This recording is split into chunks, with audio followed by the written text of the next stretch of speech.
Break के बाद आपका एक बार फिर से स्वागत है। आप देख रहे हैं महासंग्राम का महा कवरेज और नए रुझान। बड़ी खबर, बिग ब्रेकिंग। उज्जैन में भारतीय जनता पार्टी आगे हो गई है। उज्जैन में भारतीय जनता पार्टी के महापौर प्रत्याशी मुकेश टटवाल अब आगे हो गए। शुरुआत से ही मुकेश टटवाल पीछे चल रहे थे और कांग्रेस के प्रत्याशी महेश परमार आगे चल रहे थे। लेकिन ताज़ा रुझान ये है कि अब मुकेश टटवाल ने न केवल जो लीड थी उसको पाट दिया है और अपनी बढ़त बना ली है। दूसरी तरफ से अमरवाड़ा से खबर आ रही है। अमरवाड़ा सतना का इलाका है, सतना क्षेत्र से, वहां से खबर आ रही है अमरवाड़ा नगर परिषद से कि वहां भी भारतीय जनता पार्टी जीत की ओर अग्रसर हो रही है। तो अब कांग्रेस जो है वो ग्वालियर में आगे चल रही है, जबलपुर में आगे चल रही है और बुरहानपुर में आगे चल रही है। खंडवा से खबर आ रही है, खंडवा में 10 वार्डों पर भारतीय जनता पार्टी के पार्षद प्रत्याशी आगे चल रहे हैं और कांग्रेस वहां पर 4 वार्डों में आगे चल रही है। तो खंडवा में जो है भारतीय जनता पार्टी की जो प्रत्याशी हैं श्रीमती यादव, वो आगे चल रही हैं। उसी तरह से बुरहानपुर में जो है कांग्रेस की शर्जील कुरैशी जो हैं वो आगे चल रही हैं। बुरहानपुर में पहले वो पीछे चल रही थी लेकिन अब उन्होंने बढ़त बना ली और बुरहानपुर के सभी वार्डों पर कांग्रेस आगे चल रही है। यानी भारतीय जनता पार्टी को भी बुरहानपुर में खाता खोलना बाकी है। ये बुरहानपुर से एक बहुत ही चौंकाने वाला नतीजा सामने आ रहा है। बुरहानपुर में अभी हाल ही में भारतीय जनता पार्टी ने कुछ ही दिनों पहले उपचुनाव जीता है खंडवा का, मगर फिलहाल नगर निगम की अगर हम बात करें तो बुरहानपुर में भारतीय जनता पार्टी का भी खाता खुलना बाकी। अगर इंदौर की हम बात करें तो पुष्यपुत्र भार्गव लगभग 28,000 वोटों से आगे हो गए हैं और ये एक बड़ी खबर है। अब अगर ये यही रुझान चलता रहा इंदौर में तो निश्चित रूप से भारतीय जनता पार्टी अपने पुराने रिकॉर्ड के अनुसार काम करेगी और कांग्रेस के लिए ये चुनाव भी वाटरलू की लड़ाई साबित होगा। हालांकि अगर हम बात करें विधानसभा क्षेत्र क्रमांक 1 से तो विधानसभा क्षेत्र क्रमांक 1 में भी संजय शुक्ला पीछे चल रहे हैं, जो बहुत ही चौंकाने वाली बात है क्योंकि विधानसभा क्षेत्र 1 के प्रत्याशी विधायक हैं संजय शुक्ला और वहाँ भी वो अगर पीछे चल रहे हैं तो आप अंदाज़ा लगा सकते हैं कि उनके लिए ये चुनाव बहुत ही कठिन साबित होने वाला है। मेरे साथ 3 नए मेहमान जुड़ गए। एक नई पैनल के साथ मैं आपसे चर्चा करूंगा। संतोष सिंह गौतम हमारे साथ जुड़ गए हैं, कांग्रेस के प्रदेश प्रवक्ता हैं, आक्रामक तेवर वाले नेता हैं और अपनी बात बहुत दिलदारी और जीदारी से रखते हैं। कांग्रेस के कई मंचों पर वो अपनी बात रखते रहते हैं। भारतीय जनता पार्टी के वरिष्ठ नेता, प्रदेश कार्य समिति के सदस्य हरिनारायण जी यादव हमारे साथ जुड़े हुए हैं, 2 नंबर और पूरे इंदौर की राजनीति के विशेषज्ञ माने जाते हैं।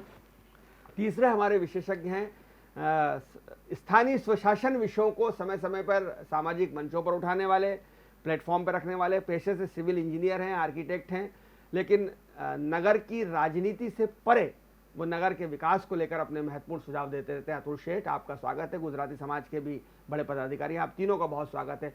अतुल शेठ साहब, ये जो चुनाव हुआ इसमें विकास की कहीं बात नहीं थी, इसमें इंदौर की को भविष्य का इंदौर कैसा हो इसकी कहीं बात नहीं थी। और इस दौरान जब भी 2 बार वर्षा हुई तो 2-2, 2.5 इंच में शहर डूब गया, कारें डूब गई, कारें बह गई, घरों में पानी घुस गया। तो लगा आपको कि 20 साल से भाजपा की सरकार है, भाजपा की परिषद है, 4-4 महापौर भाजपा के हैं और एक ड्रेनेज सिस्टम नहीं बना सके वो? प्रतीक भाई, आपने एक सवाल के अंदर 4-5 सवाल कर दिए हैं और आप चूँकि सवालों के भी माहिर है और पढ़ाते भी है, प्रोफेसर भी है। आपने एक ही सवाल के अंदर मुझे लगता है कि महापौर परिषद का जो इंदौर का पूरा मुद्दा रहा है, विकास जो हुआ है वो और जो आने वाले समय में होगा वो, मुझे लगता है कि दोनों महापौरों ने, मैं आपकी बात से थोड़ी असहमति जताता हूँ कि दोनों महापौरों के जो उम्मीदवार थे, दोनों प्रमुख पार्टियों के, कांग्रेस के और बीजेपी के, दोनों महापौर ने विकास को ही अपना मूल मुद्दा बनाया है। एक तरफ संजय शुक्ला जी ने जो विकास हुआ है उसकी कमियों को उजागर करके वादा करा है कि वो पानी की जो समस्या है, जो निकास की समस्या है, उसका हल करेंगे, उसकी जांच करेंगे और 5 पुल अपने पैसे से बनाएंगे, ये उन्होंने वादा करा है। तो ये निश्चित तौर से उनका एक विकास का दृष्टिकोण रहा है और जो उन्होंने अनुभव करा उन्होंने बताया। दूसरी ओर पुष्पमित्र भार्गव जी ने भी विकास के और 2050 का इंदौर कैसा होगा इसके सपने के बारे में बात करी है। मुख्यमंत्री जी जब इंदौर आए तो उन्होंने भी इंदौर के विकास के लिए बहुत सारी बातें करी। तो दोनों ही पार्टियों ने, मुझे लगता है कि इंदौर के विकास को, क्योंकि अब इंदौर विकास की पटरी पे दौड़ चला है, अब कोई सा भी उम्मीदवार इंदौर का आएगा, महापौर आएगा, वो विकास को हम कह सकते हैं अनदेखी नहीं कर सकता है। और इंदौर की जनता, इंदौर का जो विकास हुआ है पिछले 100 सालों में वो इंदौर की जनता ने करा है। तो इंदौर की जनता, महापौर कोई भी आया, एक बड़ी ब्रेकिंग, छिंदवाड़ा में जो कांग्रेस के प्रत्याशी विक्रम आहाके लगातार पीछे चल रहे थे, अब वो मात्र 86 वोटों से आगे हो गए, उन्होंने लीड पाट दी है। छिंदवाड़ा बहुत प्रतिष्ठा का चुनाव है कांग्रेस के लिए, कमलनाथ जी के लिए। हालांकि छिंदवाड़ा के कई वार्डों में भारतीय जनता पार्टी लगभग 17 वार्डों में आगे चल रही है, कांग्रेस 14 वार्डों में आगे चल रही है। और अब विक्रम आहाके जो कांग्रेस के प्रत्याशी हैं वो भी आगे हो गए हैं, एक बड़ी खबर। और दतिया के बड़ौनी नगर पंचायत से खबर आ रही है, सभी 15 वार्डों पर भारतीय जनता पार्टी जीत गई, क्लीन स्वीप दतिया के बड़ौनी में, नरोत्तम मिश्रा का क्षेत्र। अतुल जी आप बात कर रहे थे। तो विकास इंदौर के चुनाव से कहीं बाहर नहीं हुआ है। और दोनों ही पार्टियों ने, मुझे लगता है कि विकास को महत्ता देते हुए अपने चुनावी जो वादे करे हैं उसमें इंदौर के विकास की हमने बात की है। तो निश्चित तौर से इंदौर की जनता आश्वस्त हो सकती है कि चाहे जिसकी सरकार आए, इंदौर का विकास आज तक जो होता आया है वे आगे भी होगा। एक बड़ी ब्रेकिंग, जबलपुर नगर निगम कांग्रेस के खाते में जाती हुई दिखाई दे रही है। 32 वार्डों पर कांग्रेस के पार्षद आगे चल रहे हैं और जगत सिंह अन्नू महापौर पद के प्रत्याशी हैं, उनकी काफ़ी कंफर्टेबल लीड जबलपुर में हो गई है। तो ये भी कमलनाथ का प्रभाव क्षेत्र वाला जबलपुर माना जाता है। विवेक तनखा वहाँ के बड़े नेता हैं और वहाँ जबलपुर में जो है एक गढ़, जयश्री बनर्जी के ज़माने से जबलपुर है और परांजपे, बापू परांजपे वहाँ से चुनाव लड़ा करते थे, तब से वो गढ़ है।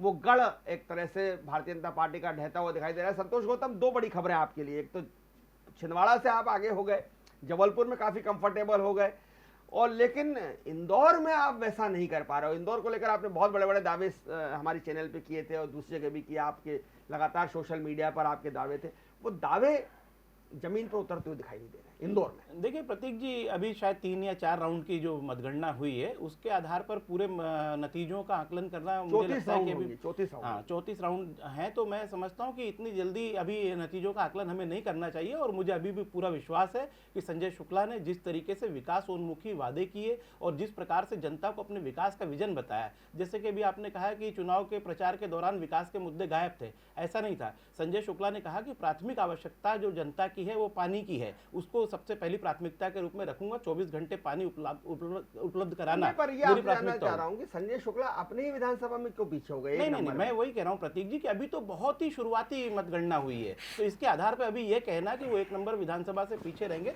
मुझे नहीं लगता है। मुझे लगता है 1 नंबर विधानसभा से उनको अच्छी खासी लीड मिलेगी। और अन्य क्षेत्रों में भी जिस प्रकार से कांग्रेस उम्मीदवारों ने अभी शुरुआती बढ़त बनाई है, मुझे लगता है कि ट्रेंड चेंज होगा और इंदौर में कांग्रेस की विजय होगी। चलिए, एक बुरहानपुर से ब्रेकिंग आ रही है। बुरहानपुर में अब बीजेपी ने कुछ थोड़ा ठीक किया है, बीजेपी 3 वार्डों में आगे हो गई, 4 में कांग्रेस आगे। पहले लगभग सभी वार्डों में भाजपा पीछे चल रही थी, लेकिन बुरहानपुर में थोड़ा सा बढ़त बनाती हुई भाजपा 3 वार्डों में आगे हो गई। हरिनारायण जी, आप जहाँ भी चुनाव होते हैं, उपचुनाव होते हैं, भारतीय जनता पार्टी के प्रभारी बन के आप जाते हैं, झाबुआ हो, बुरहानपुर हो, खंडवा, सब जगह आपको दायित्व मिलता है, बड़े नेता है, संगठन के आदमी माने जाते हैं।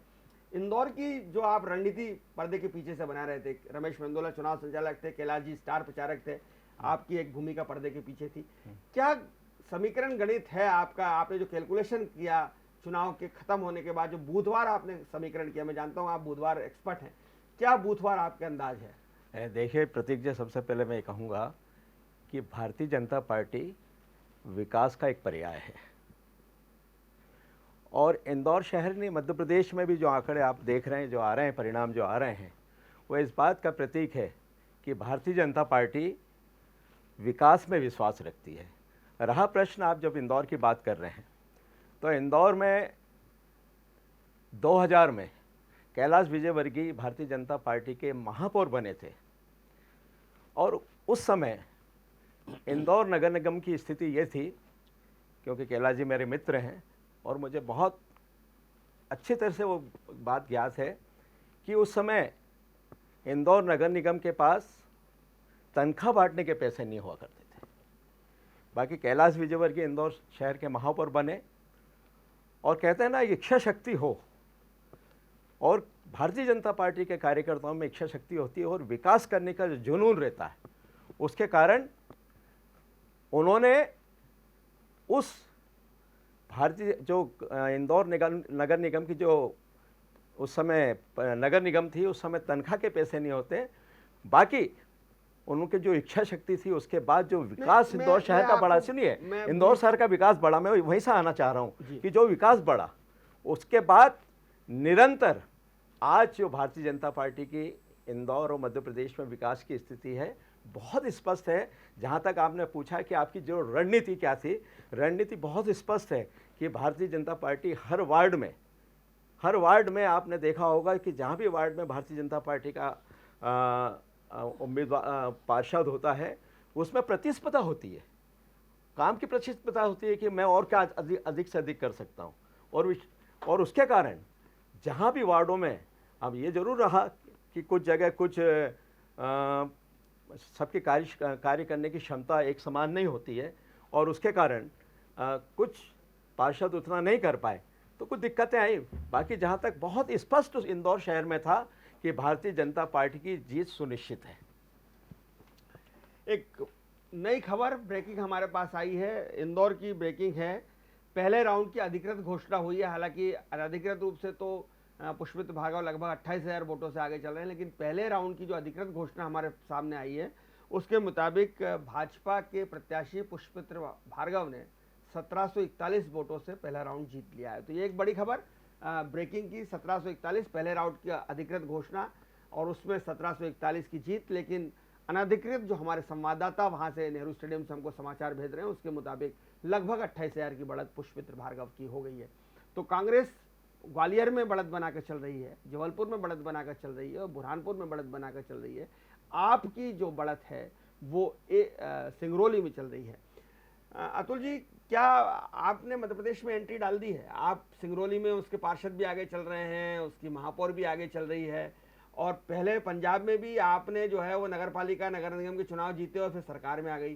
तो ये खतरे का संकेत माने दोनों पार्टियों के लिए? निश्चित तौर से मैं आपकी बात से सहमत हूँ।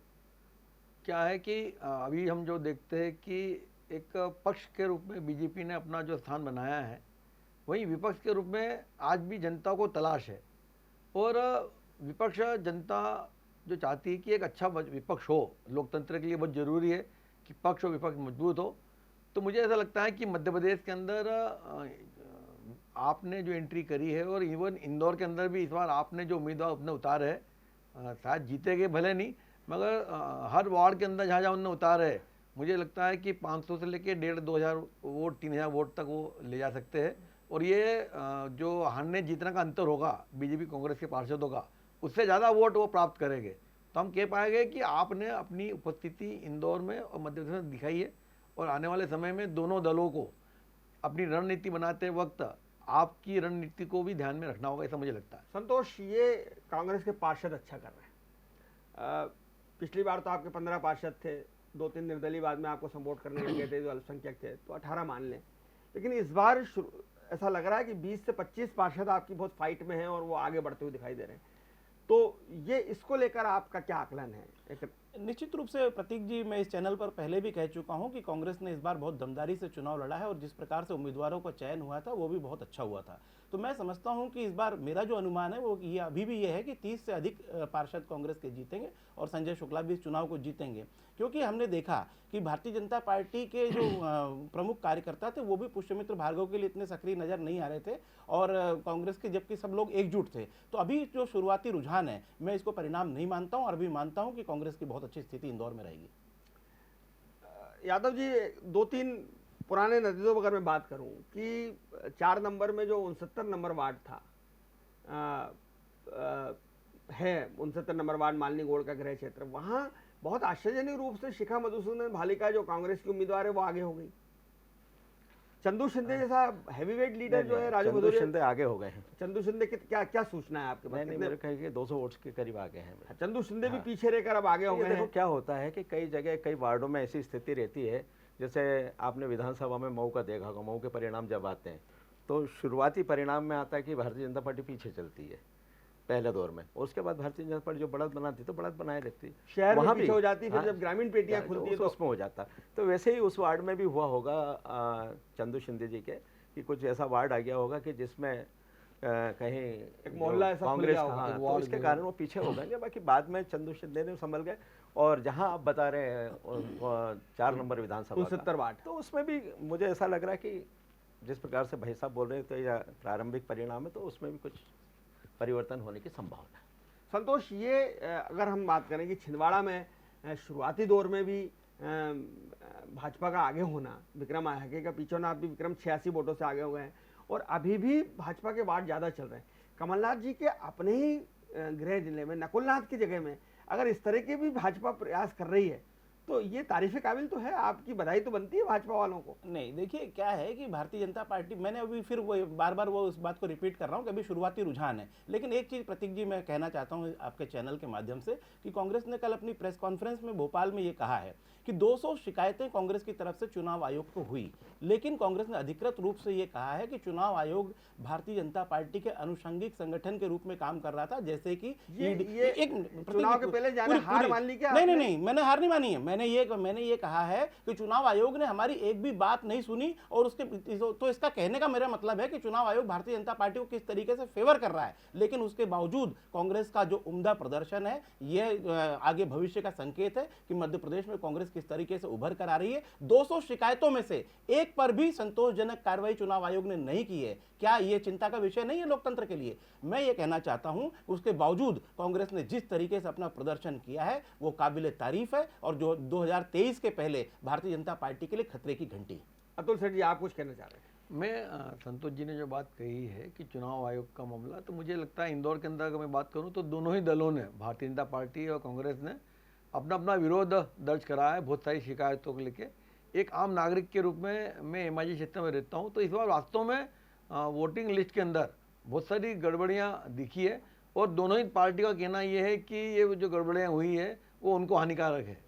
यानी मेरे घर के जो 5 वोट थे उसमें 2 नाम एक वोटर लिस्ट में 200 नंबर के आसपास थे, ढूंढने के बाद मालूम पड़ा बाकी जो 2 नाम थे 600 नंबर के बाद में आए और बाकी एक नाम जो था वो दूसरी वोटर लिस्ट में नाम आया, दूसरे बूथ पे वार्ड में। और इसी तरह मेरा जो सेक्टर है ई सेक्टर है, जो उसका पोलिंग बूथ था ज्ञानोदय विद्यालय, तो ई सेक्टर के जो नंबर थे 950 वोट, उसमें 70 नाम ऐसे थे जो अन्य वार्ड के थे। तो ये कहीं ना कहीं प्रशासन की बड़ी बड़ी चूक हुई है इसके अंदर, इसमें कोई दो राय नहीं। मगर इसमें मुझे लगता है कि दोनों पार्टियों के जो फील्ड के लोग रहते हैं इन्होंने ध्यान देना चाहिए और जो समय रहते हुए जो काम करना चाहिए, होमवर्क करना चाहिए और वोटर लिस्ट का मिलान करना चाहिए, वो शायद नहीं हो पाता है और चुनाव आने पे जो जाग के ये काम होता है उसका परिणाम आता है। बड़ी ब्रेकिंग हमारे पास जबलपुर से आ रही है। जबलपुर में विवेक तनखा जो राज्यसभा सदस्य हैं, उन्होंने की मेहनत अब रंग लाती हुई दिखाई दे रही है। वो पूरा चुनाव का नेतृत्व कर रहे थे विवेक तनखा वहाँ जबलपुर में। वहाँ 32 सीटों पर भारतीय जनता कांग्रेस के उम्मीदवार आगे चल रहे हैं, 28 सीटों पर भारतीय जनता पार्टी के उम्मीदवार आगे चल रहे हैं और मेयर पद के जो प्रत्याशी हैं जगन सिंह अन्नू, वो वहाँ पर 3 राउंड की मतगणना की समाप्ति के बाद लगभग 12,000 की लीड बनाए हुए हैं। तो जबलपुर नगर निगम में ऐसा लगता है कि भारतीय जनता पार्टी के हाथ से फिसल कर कांग्रेस की झोली में गिरती हुई दिखाई दे रही है और उसका निश्चित रूप से क्रेडिट जो है, वो श्रेय जो है वो विवेक तनखा को जाएगा। विवेक तनखा की मेहनत जबलपुर में जो रही, निश्चित रूप से विवेक तनखा हमारे पार्टी के बड़े नेता हैं, राष्ट्रीय स्तर के नेता हैं और जबलपुर में उन्होंने शुरुआत से ही जो मेहनत की है उसके नतीजे सामने दिखने लगे हैं और जगत बहादुर अन्नू शुरू से ही लग रहा था कि बेहद लोकप्रिय प्रत्याशी हैं और परिणामों में भी परिलक्षित होगा वो। क्या हरिनारायण जी, जबलपुर में जो एक डॉक्टर को टिकट दिया, जैसे यहाँ पे एक प्रोफेशनल को टिकट दिया, एडवोकेट को टिकट दिया, वहाँ एक डॉक्टर जामदार साहब को टिकट दिया, वो संघ के थे लेकिन आम कार्यकर्ताओं में, आम लोगों में उनका कोई परिचय पहचान नहीं था, उसका नुकसान हुआ जबलपुर में? नहीं, ऐसा नहीं होता। पार्टी का जो उम्मीदवार का चयन होता है तो हमारे यहाँ चयन कोर कमेटी करती है, जिले की कोर कमेटी करती है, प्रदेश की कोर कमेटी करती है। उसमें ऐसा नहीं है जैसा लेकिन अनूप बिश्नोई वगैरह सब इस बात से नाराज थे के लिए, जब अनूप बिश्नोई हो या हरजिंदर सिंह बब्बू हो, ये सब इस निर्णय से खुश नहीं थे। नहीं, ऐसा तो नहीं। देखो, खुश तो क्या होता है कि सबका अपनी कुछ पसंद होती है, अगर नहीं पसंद का उम्मीदवार नहीं आता तो कुछ थोड़ा सा ग्लानी होती है। बाकी हमारे यहाँ ग्लानी थोड़े समय की रहती है, उसके बाद फिर सब नेता और कार्यकर्ता लग जाते हैं जो भी उम्मीदवार। इंदौर की बात करें तो इंदौर में पुष्पमित्र के लिए कहा जाता है कि एकदम नया चेहरा आ गया और वो प्रोफेशनल थे, वकील थे। ऐसा नहीं, पुष्पमित्र जी भारतीय जनता पार्टी के विद्यार्थी परिषद के पुराने कार्यकर्ता रहे, पूर्णकालिक रहे।